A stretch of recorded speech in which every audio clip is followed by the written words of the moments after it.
Basically, a country needs revenue, a democratic country needs revenue, because that's the only way you can provide for some essential needs and satisfy the aspirations of the people, like education, healthcare. There are other facilities that has to be provided which the private sector will not embark on.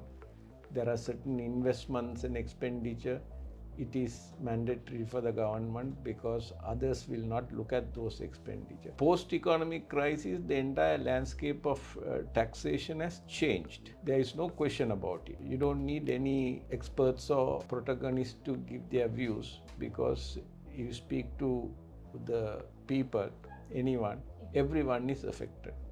Even if you see the media, most of the coverage, even in the print media, even on the front page, is about taxes. That is because it has all come together and it has become unaffordable, unbearable. First and foremost, after the crisis, because of various multiple crises we had, the worst one is the financial crisis.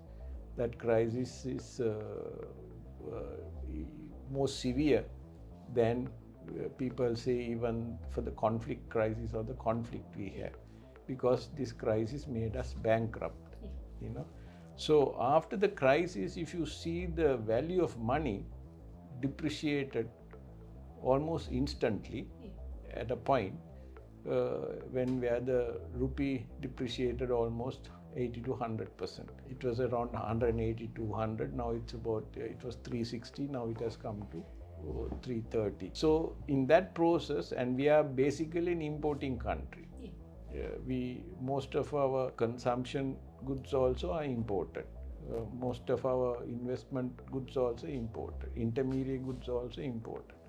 So when the rupee depreciated, the value of money dropped, and it was people, if you had 100,000 before the crisis, now it was, if you do the calculation and maths, if you ignore the income taxes, it will be about 40,000.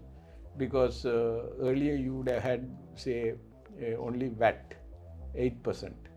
And effective rate would have been 4 because of the exemption and the high thresholds. So you would have had 96,000, say, if you have 100,000 for consumption. Now if you have the same 100,000, you almost 20% or more is going on consumption taxes. Say there is no liability for income tax, then this 80 becomes almost 40, if you say. Similarly, when you factor in the income tax, it was 18% for individuals, now it has become 36. So it is all has come together. So it is very difficult to say it's fair and reasonable, because it has become unbearable. And if important is if the taxes become unbearable, the legitimacy of the tax will be challenged and questioned.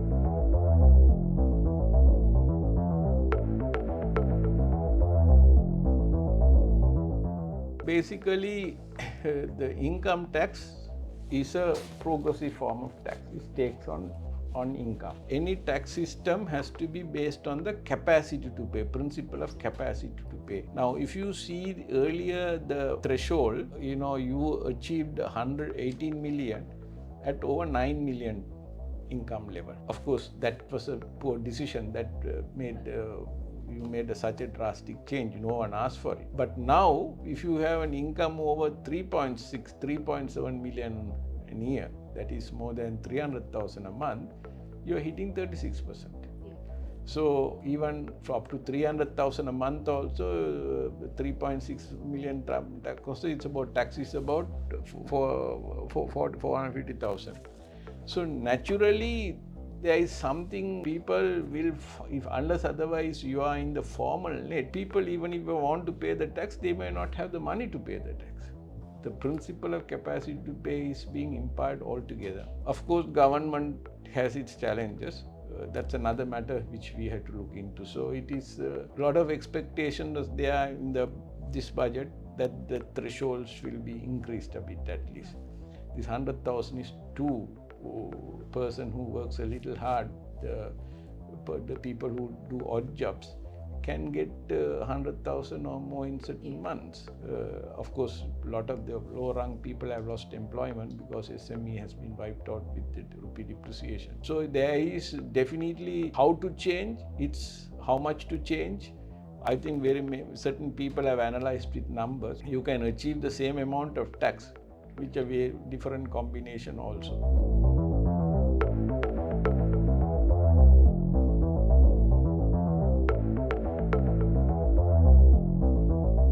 That's an important question when taxation is not merely revenue generation. It has to encourage savings and investments.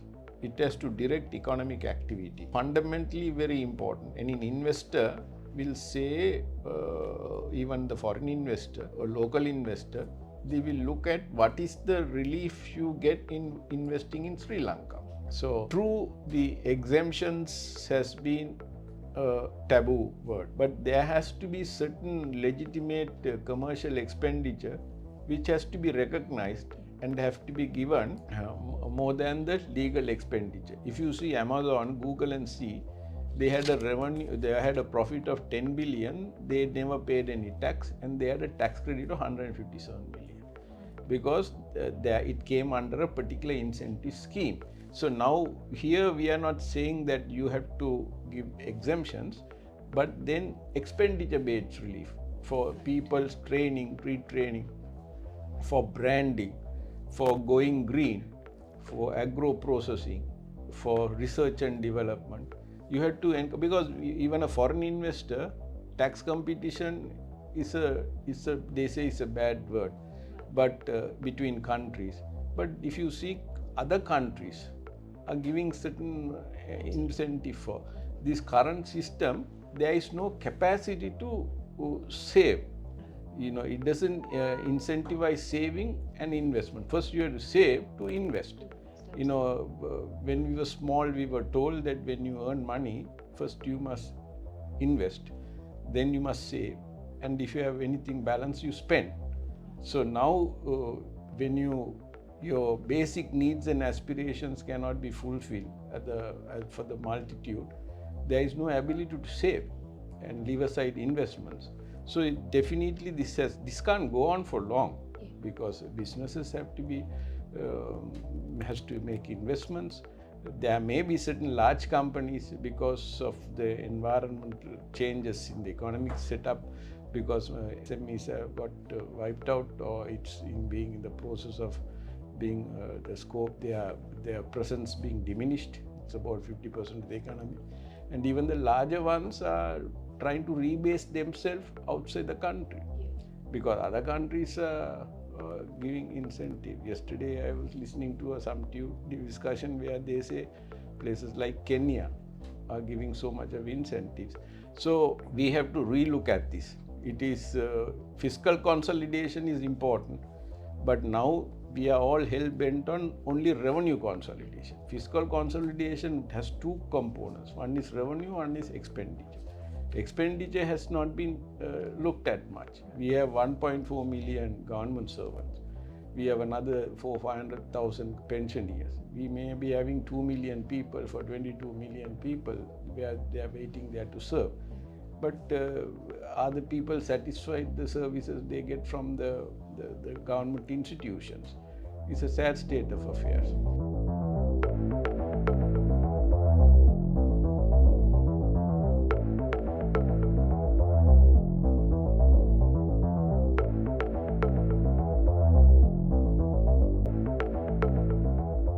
One is the consumption will fall, other one is the economy can shrink. Those are factors. Say even if consumption doesn't fall and the economy doesn't shrink further, the people, when you are consuming, they are going to look at for alternatives, because substitutes. Now basically your question is that these taxes on goods and services, only on VAT, it is expected to raise about 720 billion additional revenue in 24. Do you see that happening? It's going to be a tall order, because if you are talking of 720 billion additional revenue, If you monetize that figure at 18%, it is about 4 trillion, right? Our economy is 31 trillion. And don't forget, this will have so much of indirect consequences, because there are about 90 odd exemptions list was removed and brought into liability. And the ones that is remaining also, all inputs, even capital inputs, say agricultural mammoties and all for agriculture, even said output is exempt. Primary produce is exempt. So, but all inputs going into that has vatable. So that is going to get added up. So there is a need to relook at that, not to erode the tax base, but you have to relook at it particularly from the expenditure side. If we had 1920, we had about 2.9 trillion, 3 trillion expenditure. This year is going to be 7 trillion. We are a bankrupt country. Just before the crisis, we had, with the crisis, we had 3 trillion expenditure. Now we are going to have about 7 trillion. And if you see, we are still borrowing. The total borrowings for the 23 was about 5 trillion. And 24 is going to be about 7.535 trillion. So at the moment, it is we are having a situation of calm. There is no power cuts. There is no queues for petrol. There is no shortage of medicines. But people can't. If you see in the news, the people don't have medicines when they go to hospitals, and they don't have the doctors and nurses also serving. So they are in a quandary.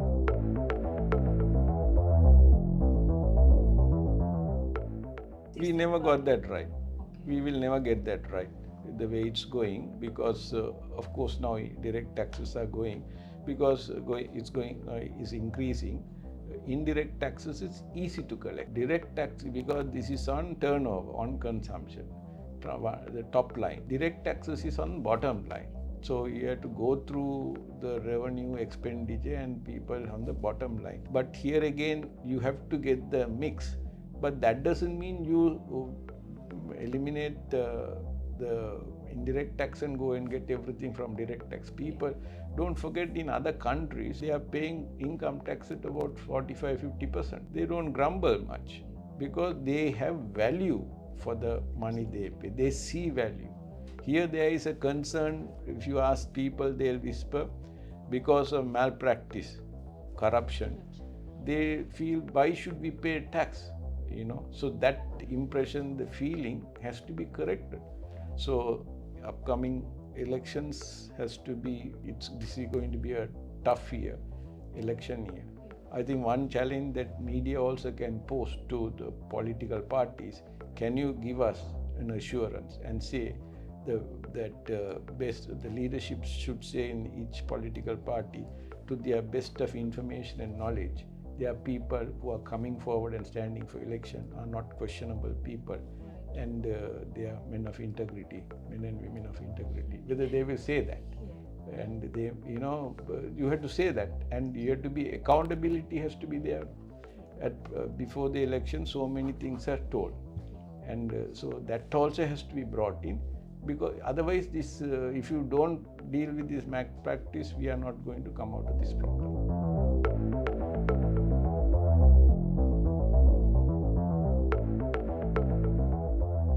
Because I was, few days ago, I was at the Hiyathakandi.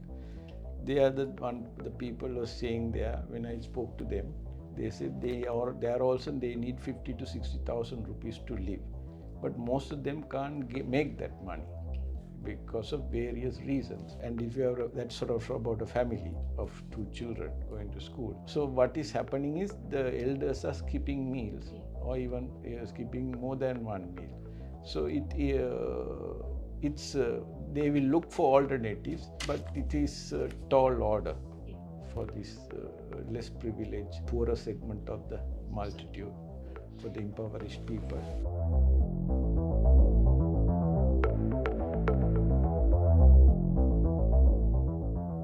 If you look at what is happening in the legislature, the parliament, don't you feeling ashamed? Can children look at the parliamentary proceedings, they are supposed to be our leaders, epitome of the legislature, how they behave, and the larger than life they have. It looks like they are in a different world.